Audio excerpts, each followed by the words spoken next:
it seems like Chicago, like that community within management, robust than maybe other areas. I think I think COVID If I still Hi, of course. wiped out the. All right, how about you? A company called Workiva. We do enterprise level reporting and financial management. true. What about the raffle? I know, yeah. I mean, no, I'm staying for the talk. Yeah, it's really You file 10. good. Yeah, it's really. You've been what, 5 hours? I'm not wore out yet. Come on. Product managers work hard on that. Basically make Talking already. Yeah, right. Sandwich and salad. Just have to be fans. I've had Early discovery company. People know about it. Some people, my area that I work on. yeah. Product management. Curious. Low code, no code tool. Management tool. Thank you so much for joining us. You can hear me. Can you hear? Is this working? Yes, it is. Okay, great. All right, so we're going to kick off this. We have Paul and Mark going to be presenting on mastering remote user and AI-driven research. All right, over to you guys.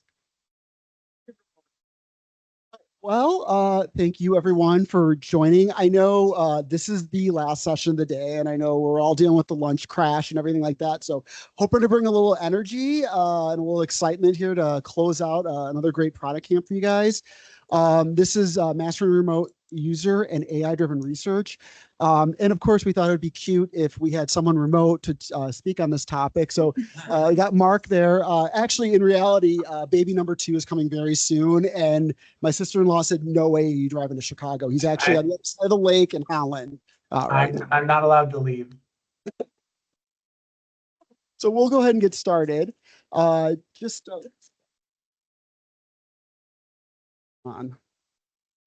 Oh, there it goes. All right, so I'm Paul Micheli. I am a biomedical engineer turned human factors engineer turned UX designer turned product manager turned product leader over more years than I care to admit, but I've put a lot of hats on. But at the heart of a lot of the work I've done has been user research and really getting to the heart of the problems that people, everyday users, patients deal with. I've done a lot of health tech from GE Healthcare through most recently at bSwift. And Mark, go ahead and introduce yourself. We wanted to see how long it takes these slides to transition, how much of a delay I'm on. Hello, I'm Mark Micheli. I started my career as a journalist, and I've been a researcher, a designer, a marketer, a teacher, an editor, just go with that spelling, please, a writer. And I think we're just in an era where it's really hard to be, as Paul just was a testament to, one thing. And so I've always aspired to be a connector, kind of connective tissue in organizations between different disciplines to help them see and hear each other and to use user research as a way to create common ground for everyone to stand on to look at problems in similar ways. So I was most recently at Accenture Song, where I was the head of human insights and design research for North America. Came in the door there through Fjord. A lot of my journalism career was at Bloomberg and The Atlantic. Most recently now, I'm at a company called Wevo, which is kind of pioneering the way forward on AI-augmented UX research. And we'll talk about the balance that goes into that, because I know it sounds scary and weird, but we'll get into that more in a little bit. So yes, we are brothers. We are working on this together. You guys can think of us as the Kelsey brothers of UX and product, except for the fact that our mom isn't here watching this, but I think she's going to want a video of this when we're done. So let's get into it. So the world has changed a lot. This presentation, Mark and I started 4 years ago, mid-pandemic. We were invited by Matter, which is the health tech incubator here in Chicago, to talk about, okay, we can't go on site anymore. We can't see each other in person. We're wearing masks. How do we do user research? How do we get the insights for the product when we're stuck in this like at-home remote setting? since the pandemic has ended, we have been able to get in person again, but some of the techniques from remote user research still apply and help you scale up and accelerate your timelines. But now the AI, the LLMs have come into play and they've evolved it even more. So this presentation has changed a lot in just a few years. So for you guys as product managers, maybe some of you guys are doing UX. Maybe you have smaller teams these days. Maybe you rely on someone else on your team to do it. Maybe you're actually starting to do it yourselves. Whether you're doing any of this digital transformation, it is really important to understand what is going on at the heart of the people using your product. So we're not trying to convince you to do user research and why it matters. If you don't know that, come speak to one of us afterwards, because that's a different lesson. But we want to share with you how it has changed and how to do it in this post-pandemic world and in this post-AI world. So back in April this year with Wevo, Mark uncovered some of the changes that have been going on in the UX and design industry. Mark, I'll let you speak to this slide and I'll add some color to this. So I think everyone's felt it, right? There's been kind of a mass attrition in the UX research in the product world.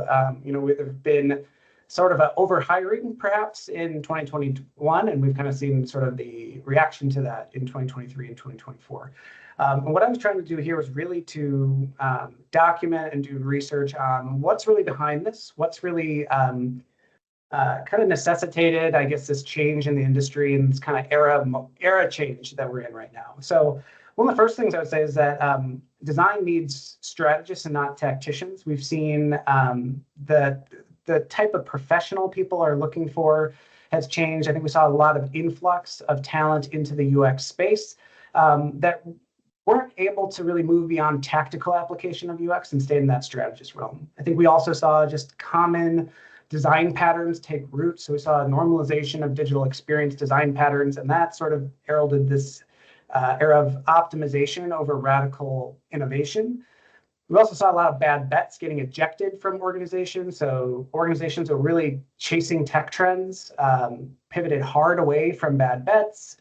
My former home at Accenture went big on metaverse, and then as soon as Gen AI really popped, we're like, oh, what's the metaverse? We're done with that. We're a Gen AI company all the time now. And so again, I think we've seen a lot of pivots going on toward where they think the new gold rush is going to be in the industry.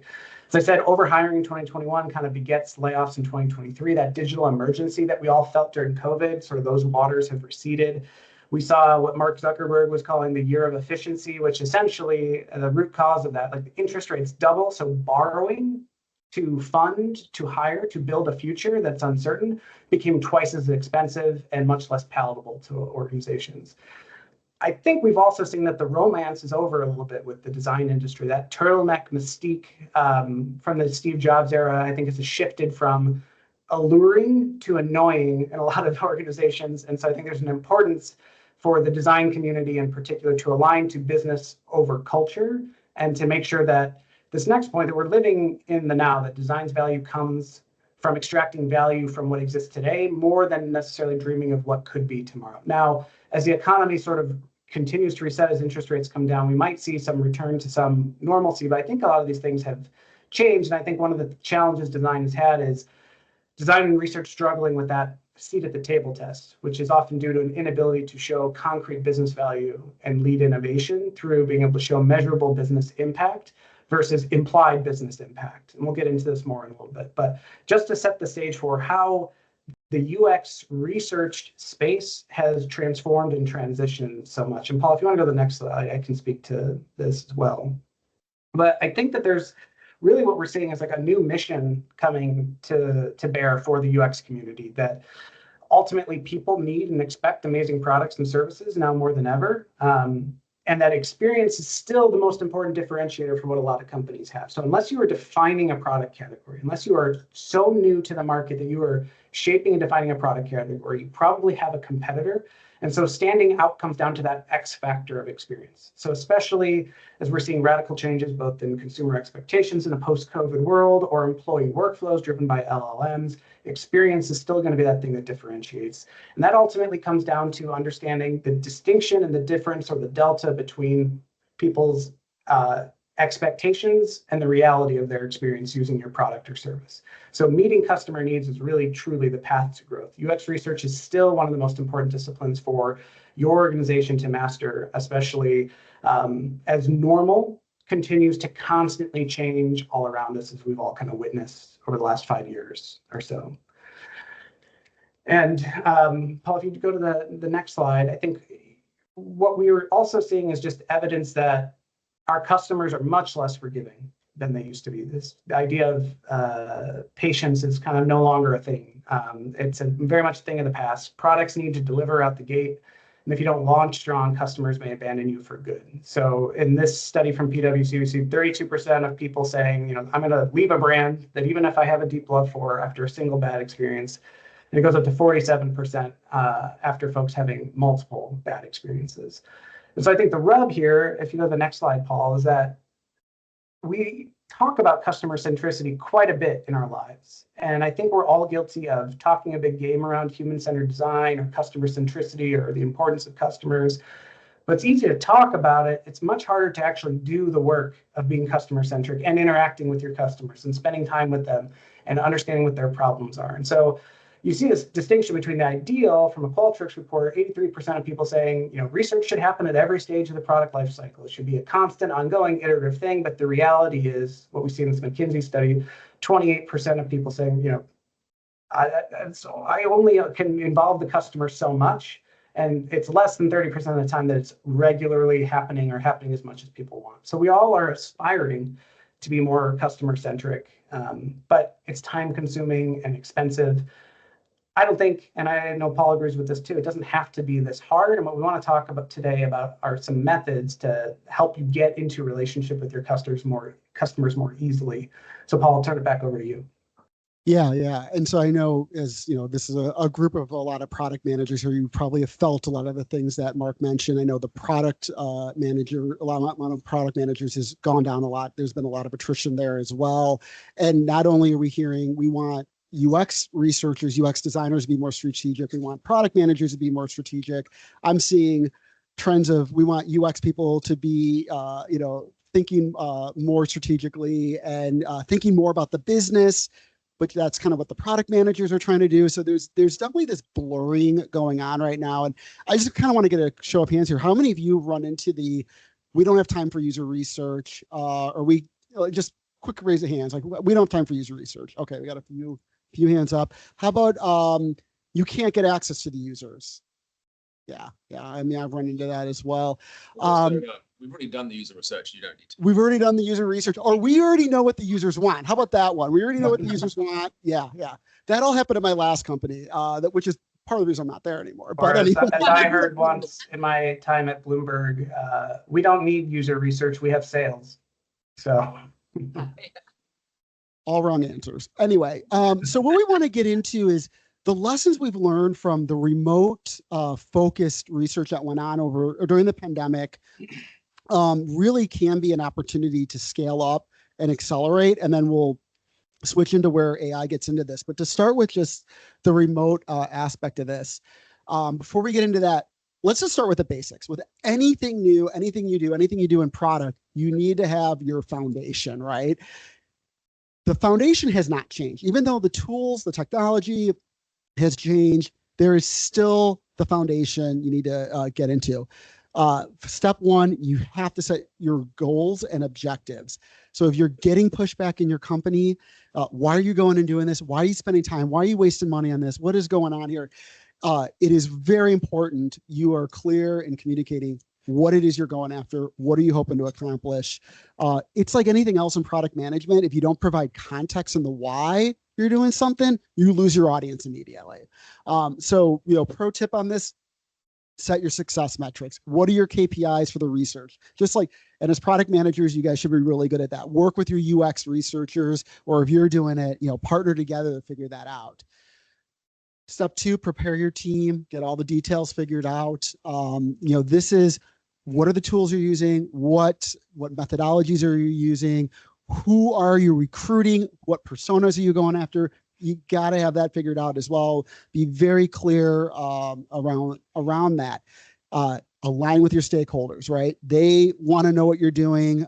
It's another item to communicate with your stakeholders. And then once you have those metrics, once you have those measurements, how are you planning to have it impact those insights, impact your roadmap? Be creative, be creative with it, bring creative activities and stimuli. This is your chance to see what people do, not just what they say. Our pro tip on this one, especially with usability testing, unmoderated or moderated, have people break your shit. There's places it can be broken all the time. There is no perfect product. I know you want to think so, but there isn't. So find out where your flaws are and see, then you can make choices on which ones you fix and don't fix. And then this last one's really important. How are you telling the story around it? It's really easy to go out and do the research. And, I think one complaint I've heard about UX research is you come back with these reports and here's the method, here's what we did, and these are all the people we talked to. I've learned this the hard way. The CEOs, the leaders, they just want one slide. They want to know, what's the story, what's going on. So know your audience. If they are more on the empathetic side, qualitative data, the emotional story, it goes a long way. If they're more quantitative, bottom line, what are those quantitative details? What are those recommendations you can make to the roadmap? So you've got to take those insights and you got to come back and present it in a way that it is actionable. It is something that makes sense to your stakeholders. And that's something that's gotten lost a lot in the UX world of, we just want to do the design, we just want to do the research. No, you still have to have action around that research. You can't just do it for the sake of doing it. Mark, I don't know if you want to add anything to that or. No, you nailed it. Okay. So remember, this is something Mark and I love to say. I am not the user and the user is not me. One of Mark's former students is smiling at that right now, who's in the room. If you don't spend time with your users, how will they know how to actually use your product? That was a quote that I heard from a former coworker of mine who was an ICU nurse when we were just guessing at what we were going to do with a ventilator, critical care piece of equipment, and we weren't getting into the environment. So, at the core of all that, if you can still get on site, contextual inquiry, watching people, what they do in the environment they do it, that is the gold standard. This is kind of what it might look like in a B2C setting. Here we are at Target. What stands out to you in this? Let's just take a look at this. You're seeing this picture, you got your product hats on. What are you seeing? Just anyone shout out. What are you seeing here? What is going on here? What takeaways are you getting from this? I'm trying to figure out what to click. Someone trying to figure out what to click. Yeah. There's an employee to help. There's an employee to help. Nice. Other observations. Multiple people checking out at once. Multiple people checking out at once. Yes. Yes. Yes. Yeah. Basically playing with a water bottle. Awesome. So prepare yourself. What a UX researcher sees, so you can kind of interpret the work that they're doing. They're breaking this down. They're breaking this down into what's the customer experience or the front stage context. What's going on in the background? What's the employee experience? So we're calling out the employee. That was great. What are they interacting with? What are they doing? What are they feeling? What is everything that is going on? So they're not just looking at the picture, but they're looking at it from a service design perspective. What's behind the scenes going on? What is, that the consumer is seeing? So this is what it kind of looks like if you go back, Paul, a slide. So that's what it looks like in an ideal setting. As we shift more and more into the power of a lot of remote tools, it's still ideal to get out there and go in person. There's a contextual richness that you get from seeing things, smelling things, hearing things yourself and interacting with people and really seeing some of the small nuances.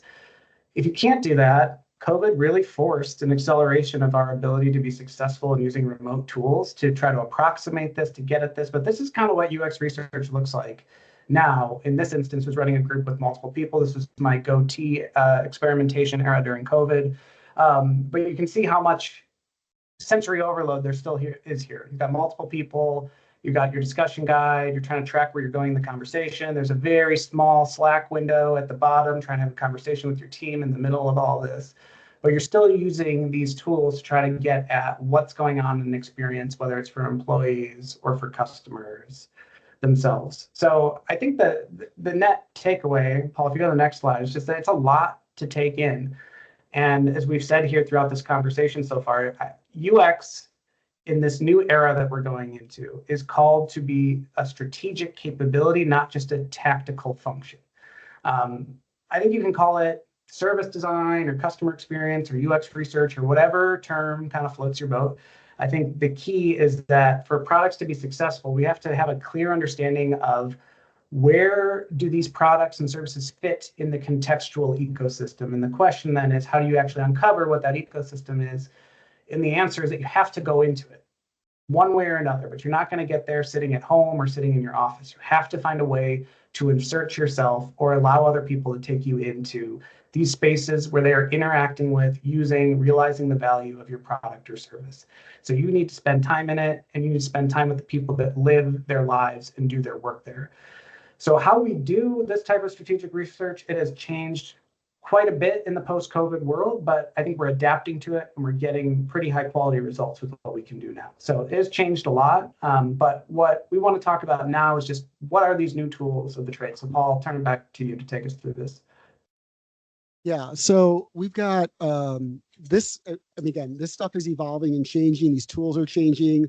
We've actually updated this a lot in the last 48 hours.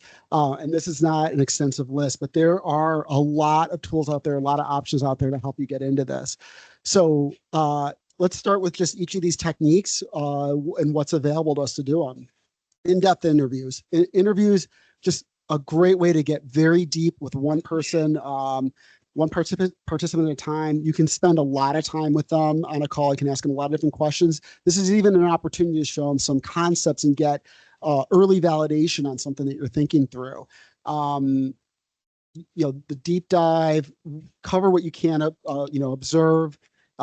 This is the questions where you can get into very qualitative stuff like, what does your day, your typical day look like? What is the day in the life of you? What are your challenges you're facing? What trends you're seeing? That sort of thing. So there's, you know, all these like Zooms, and yes, WebEx is still out there. I know that was a question earlier. Yeah, WebEx is still being used. I was just on it today. Yeah, I have a public sector client. I was very much on WebEx today. So. Yeah, it exists. I mean, I'm surprised, but it exists. So just some tips when you are going remote and digital doing in-depth interviews. You probably have been learning this in the last couple of years, but make sure you allow a little extra time to let the participants figure out whatever app you're using. You may be using Zoom, maybe they're a Teams user, maybe they need to download something.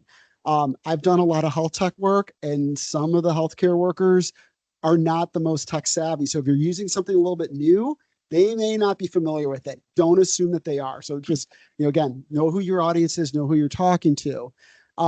If you are having observers on, and I do recommend it, like one way to share the empathy, have your engineers on the call, have other people on the call, their stakeholders, to hear and listen, but make sure they're muted.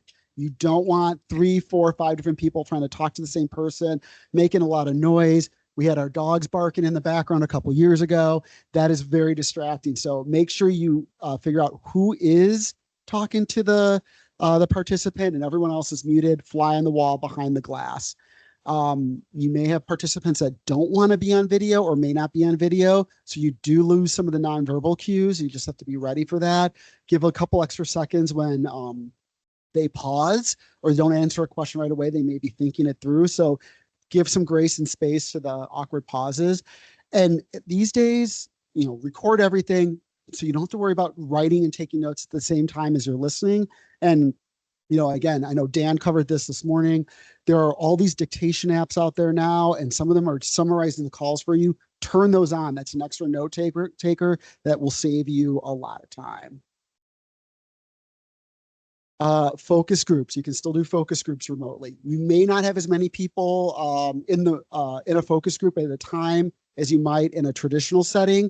Honestly, going more than 6 people in a focus group, you're just gonna lose people, or you're gonna have people like talking over each other. So keep it a little bit smaller. Again, from an hour to 2 hours is an ideal time. Once you get longer than that, you're kind of burning people out being on a screen for a long time. But this is an opportunity to cover a lot of different people in various geographies.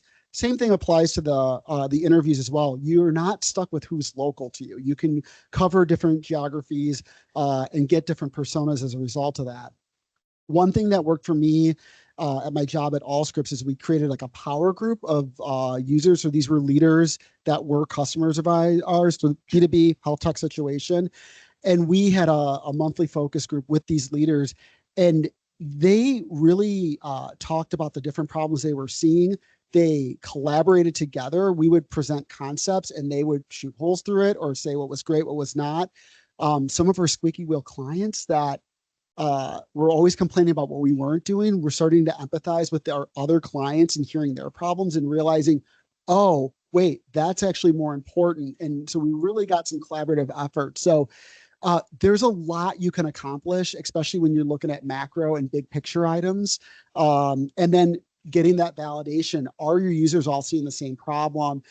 And if you do have that user that wants that one-off thing and wants you to be that custom shop for them, invite them to these things so they can hear what they're up against, what you're up against, dealing with these different requests. Because sometimes they actually get, oh, wait, my problem may not be that important. Or let's find a strategic problem we can all solve together. Again, give the extra time for the technology.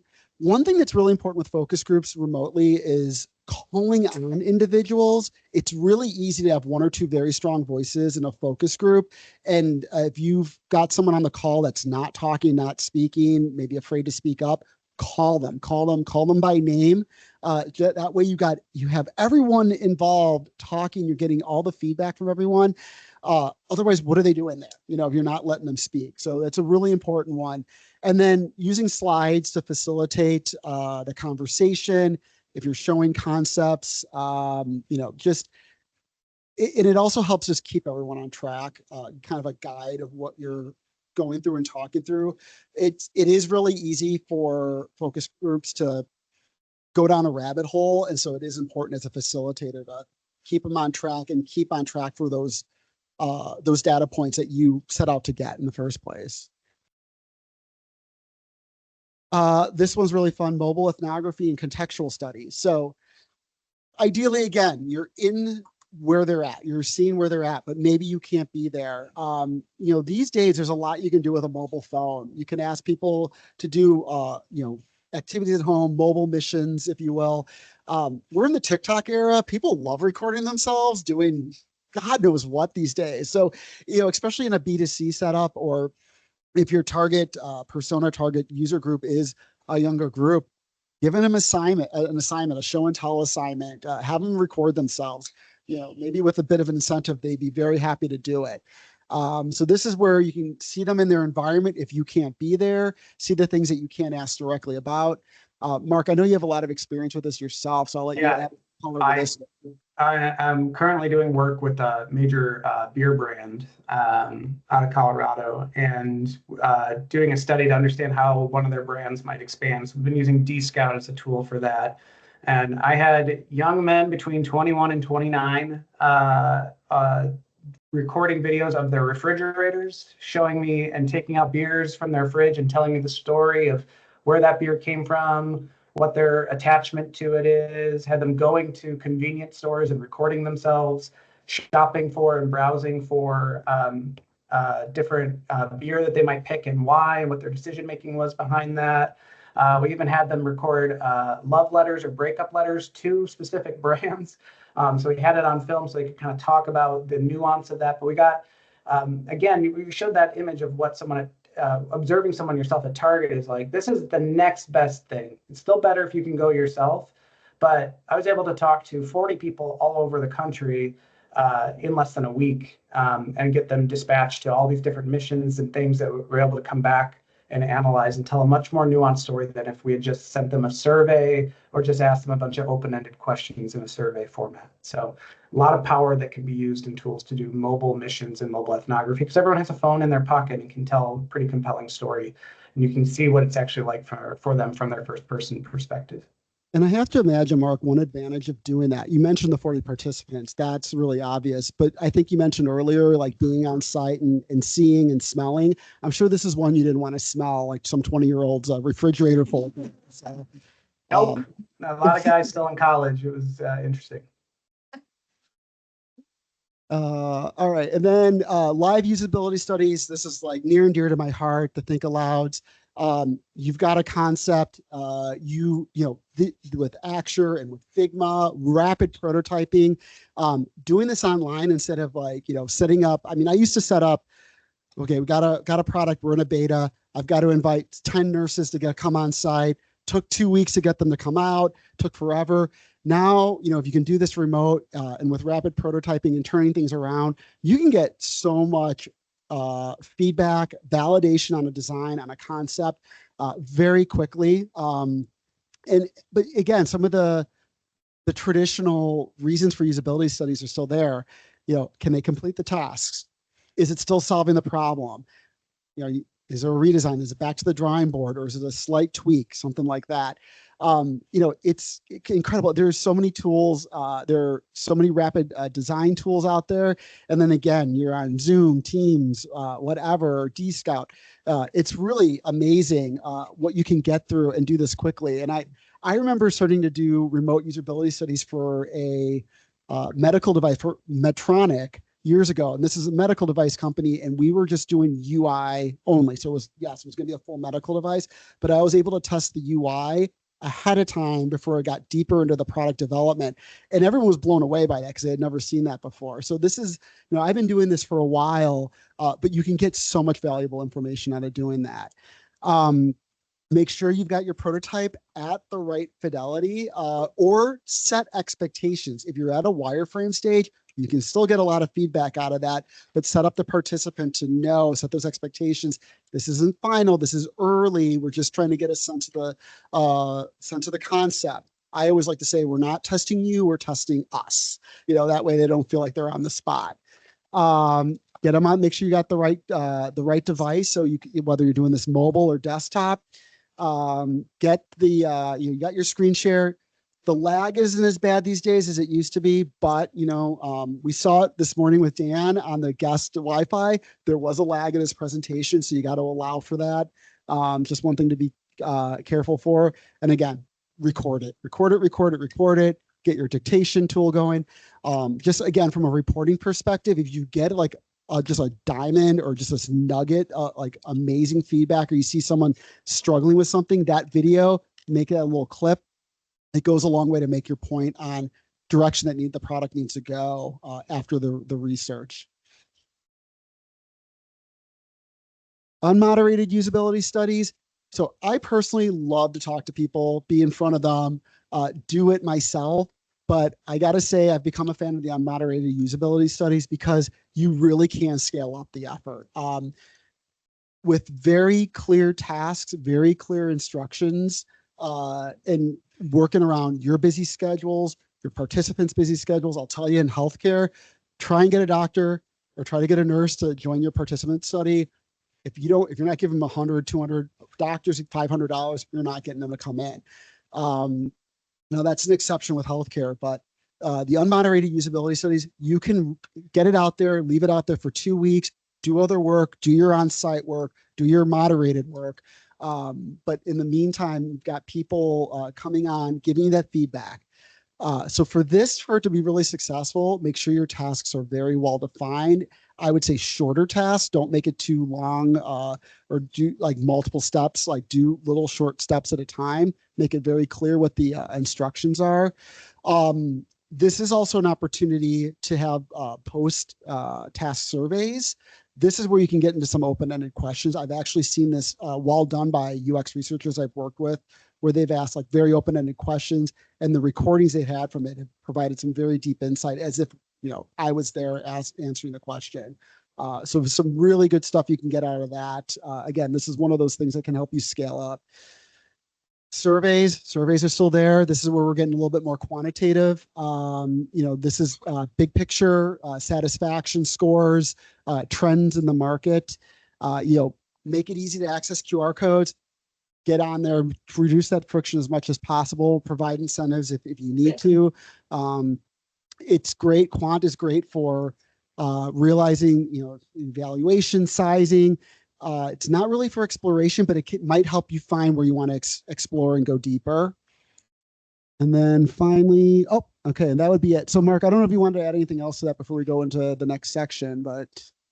No, I think Paul said it well at the beginning, which is, qualitative research, I think, moves people, and quantitative research convinces people. And you need to understand who you're presenting to, what decisions you're trying to influence in your organization, what decisions you're trying to bring confidence to by doing this type of research, by bringing the customer into the process. You're never just looking for what did the customer say, now we're going to go do it. You're talking to multiple people across multiple segments and groups and personas to get at what are those core truths that need to be the value or the design principle that anchors our product or our experience in some way. So all of these techniques, I think, are part of being influential in driving decisions in your organization and backing them up.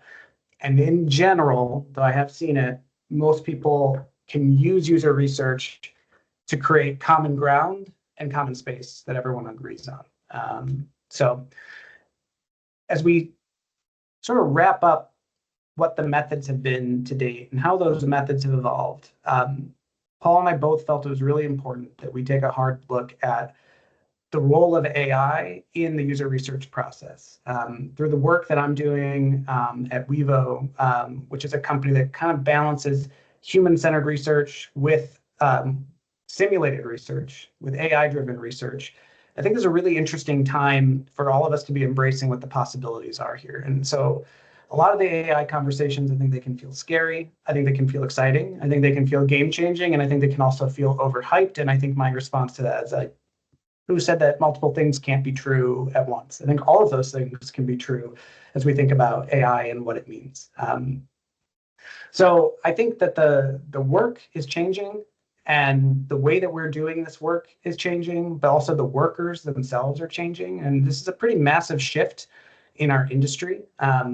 This is a truly like a new era of human capability powered by really exciting advances in the power of computing. And I think for those of us in the room and those of us who are product minded or design minded, this is a generational opportunity for professionals and product leaders in this space, even if it sometimes feels like an existential crisis. And Paul, if you jump to the next slide, I think one of the reasons for that is that we've all seen a lot of stuff come and go. We've seen a lot of things being heralded as the next major trend, the next iPhone, the next thing is going to be a real paradigm shift in our industry. And I think it doesn't take too much time using AI products, specifically generative AI products, to feel like this one's actually for real. Paul, if you go back real quick, I think the point is that you can really start to feel that there's something special happening with these products, that there's some intelligence behind it, even if we know it's not truly intelligent,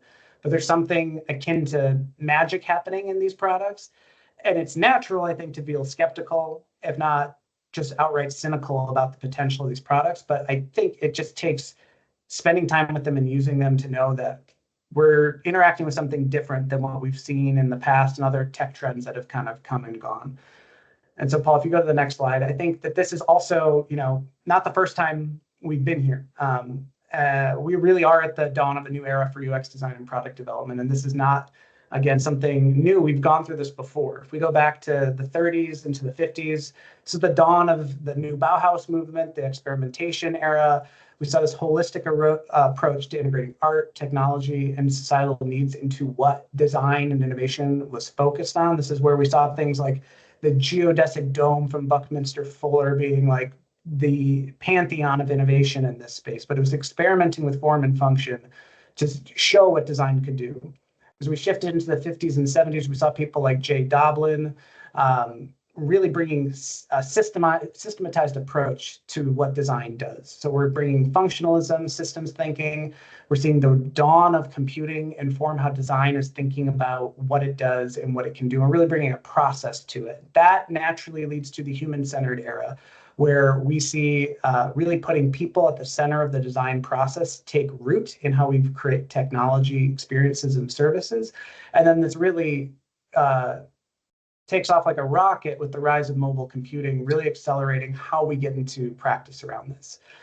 Now I think we're in what I would call the simulation era, that there are a range of forces sort of arrayed around us where in the same way engineers and people who make cars have always been able to build things, simulate them, and test them before, we're getting to a space now where we can really simulate what an audience is going to think and do before we ever launch something or before we ever put it live.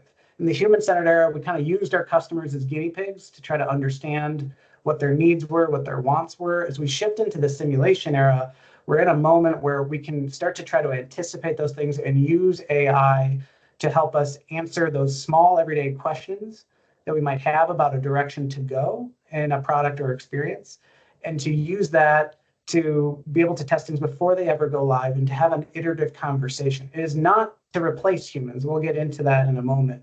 But it's to say that in the simulated era, we have an opportunity to clear out some of the low-hanging fruit and questions we have around product and design, and to save those bigger questions for some of those things that Paul and I have been talking about, where it takes budget and time and a lot of energy to get in front of customers. There are simpler ways that we can use AI to make sure that you're having a conversation with your customer, even if it's not actually your customer, but it's allowing you to simulate it and anticipate what their needs might actually be. So, Paul, if you go to the next slide, I'd say, like, I said a lot of stuff right there, and I think it's okay to be worried. I think AI feels like this existential threat to everything we value. And I think when we go through change like this as professionals, as a society, anything that is changed can oftentimes manifest as a loss, but it can also be an opportunity. And I think AI has the promise to empower the UX and product class of professionals to de-risk ideas faster, to feel less alone in our thinking, and to feel more empowered to drive courageous courses of action and make ideas a reality. So all of that can be true, but also in the present moment, it can feel like this is just going to upend our present, our past, our future, our children's future. And I think these types of headlines probably aren't helping. I don't know who is informing our tech overlords on how to market the promise of AI, but a lot of what comes out of Silicon Valley being positioned as, this is a labor replacement tool. Is it going to steal your job? A lot of the marketing around this or hype around it being around, it's going to take jobs. I think more and more research shows that a byproduct of this AI hype cycle is that folks really mistrust anything that says AI. There was kind of this scramble last year for everyone to get their little gradient colored AI button put to the top of whatever their product was. And we're seeing that more and more people are kind of pulling away from that type of thing. So when you go and you listen to people and you talk about this, I'm very influenced by Ethan Mollick. He wrote a book called Co-Intelligence, where he sort of talks about, what is actually the right sized uses for AI. And an opportunity to think of it, as I know was mentioned earlier today, as an intern designed to take some annoying tasks off your plate. So the first group of tasks I think to think about are those things that are repetitive and mundane, and AI should be replacing those. So AI is effectively handling repetitive, time-consuming tasks, data entry, administrative work. The second thing is, where can it augment what I do? Not replace me, but where does it enhance me in the same way that a shovel is an appropriate way to dig a hole in your yard rather than doing it with your bare hands, right? It's augmenting your capability. So where does AI enhance human capability? And here it can help with brainstorming and idea generation, data analysis, prototyping, content drafting. And then there are those things that AI should most certainly not replace, those human-centric things that AI should not be touching. So those things that require uniquely human touch. I'm doing a study right now with a public sector client where we are going into mental health facilities, we are going into nursing homes. These are not audiences that you would ever think to simulate in some way, but also that it would be just downright disrespectful to take what an AI says about that experience and going and spending time there yourself. So things like teaching and mentoring, deep relationship building, things that are complex, require ethical decision-making, or that are truly meant to be creative arts, those are things that you leave alone. But we are at a moment where I think UX and product can and should embrace the possibilities of what AI represents. So UX, I think, is ready for AI to power everyday courage and innovation. I think there's a lot of times where you feel like you don't know the right path forward, or you feel like alone with the task that's on your plate, AI allows you to have some companionship to work through it, but then also to share it with your colleagues quickly rather than holding a task close to your chest or being deeply anxious about how you're going to get it all done. It allows you to experiment and move much more quickly. So AI is making these new design conversations possible in ways that we just could never have imagined in before. So the thing that we wanted to talk about next is just what's possible when UX and AI collide. Paul, anything you want to add before we keep going? I mean, you've done a really good job kind of summarizing where we're at with this, Mark. And I think just to reiterate what we heard in the keynote this morning from Dan, the intern, right? Like the intern isn't going to do all the work for you, or from Mike and I think Sasha's talk, we still have to control the chaos. The AI can't, that can't control the chaos. We still have to figure out what direction we're going, and we still have to figure out what it is we want to learn, what metrics we want to identify. Yes, we can use the simulation to help us simulate users. I've been creating my own personas and my own persona GPT. I know other people have been doing that as well. So no, I don't think it's going to completely take our jobs, but I think what was said earlier is like, where can we point the intern to help us do some of that? So let's take a look at where the AI can help expand on that. And Mark, we have like 5 minutes, so I'm going to kind of push you to jump ahead here a little bit.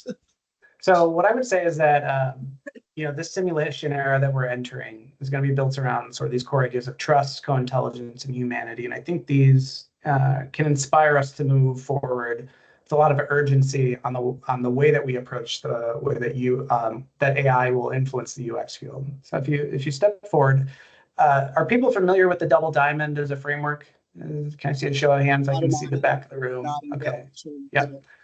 So, the double diamond is a great framework for explaining the human-centered design process, but it has some challenges. It's linear. It's unable to accommodate complexity. It's idealistic. It implies you kind of start at the beginning and move to the end, and I think it can often feel constraining. Paul, if you go to the next slide, I think the key thing to understand about the double diamond is that it's representing possibility. And what happens when you introduce AI into it is that we get into this sort of Doctor Strange at the end of Infinity War, where we're suddenly able to see a lot of different futures quickly and to run through what those possible outcomes can be. And so it is ultimately a dramatic expansion of what possibility looks like.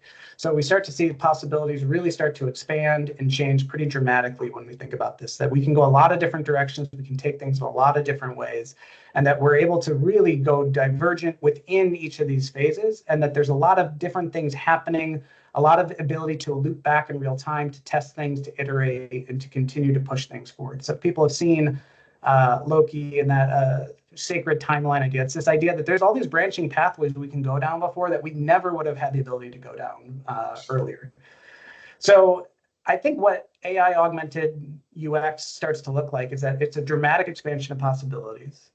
We're able to start executing faster, and we're able to adapt to the different directions, the different feedback, the different things that we need in the design process to enable quicker pivots and improve and bring insights into the process faster rather than starting from scratch or not necessarily doing research at all in that process. So Paul, if you go to the next slide, this is what the double diamond kind of looks like traditionally in a lot of ways. These methods can kind of map in different areas across, but you think about where some of these fit.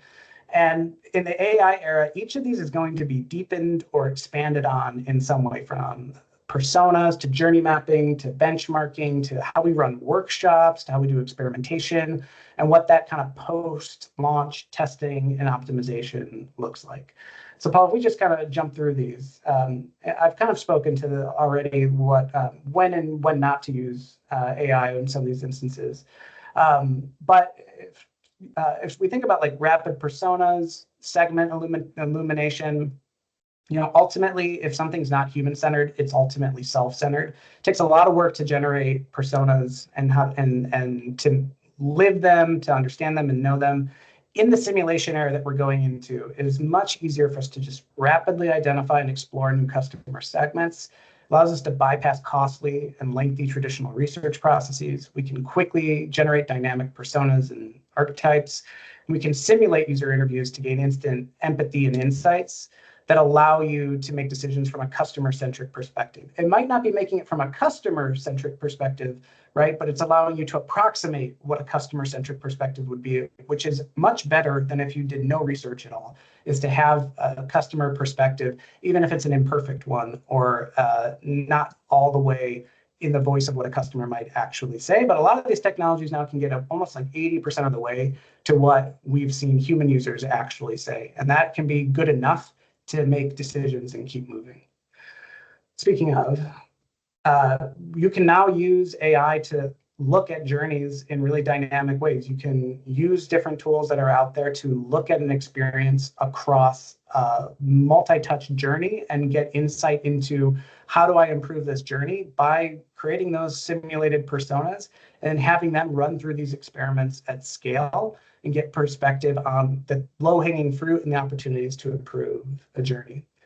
We're also seeing it's much easier to do not just need finding, but also benchmarking tools like Wevo, where I work, able to do what we call an experience quality score, where for any asset that someone uploads, you can get a score for how well this performs on metrics of intuitiveness, trust, value, and then to benchmark that instantly in the market against other similar experiences that might exist within your category or your industry, helping us bring a quantitative indice and understanding to UX in a way that we've all long struggled to find. You can use that ultimately to do a lot of work at scale. So if we go to the next slide here. So Mark, I just got the time's up. So just like typical UX practitioners, we took too long.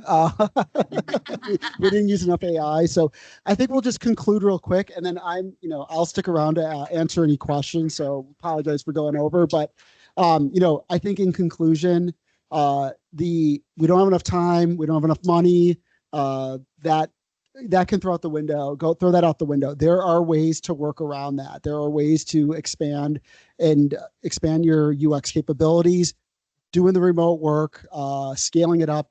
And now with the simulation, using simulated personas and creating, using the LLMs to help create some of the stuff for you, it's just an addition, it's an expansion, it augments, adds to it. And you can get a lot more done and get a lot of data quicker to be able to get those insights you need, at least enough to make those product decisions and take that product direction you need to take. So Mark, any last conclusion points from you? I think that just overall, I think it's really important that people start to think about not just their UX research strategy, but their simulated research agenda. Like the idea that there is more than just how do I get in touch with my customers, but how do I incorporate AI into this workflow for product testing and product development, and thinking not just about your human-centered insight strategy, but also your simulated strategy as well. So we apologize for going over. Thank you guys for your attention today. I'll stick around up here for a few minutes. I know you guys want to go get a beer at the happy hour, but if you have any questions, come on up. I'll talk to you and reach out. I know we're always both looking for projects and whatnot. So, what? Oh, it's happening right now on 38, room 38th floor upstairs, happy hour. So if you don't want to talk to me and you want to get a beer or whatever, I totally understand that, but I'm here to answer any questions you may have. So, and thank you, Mark. I'll let you, if you want to stick around a few minutes, I can let you know if there's any questions coming your way. So, yeah.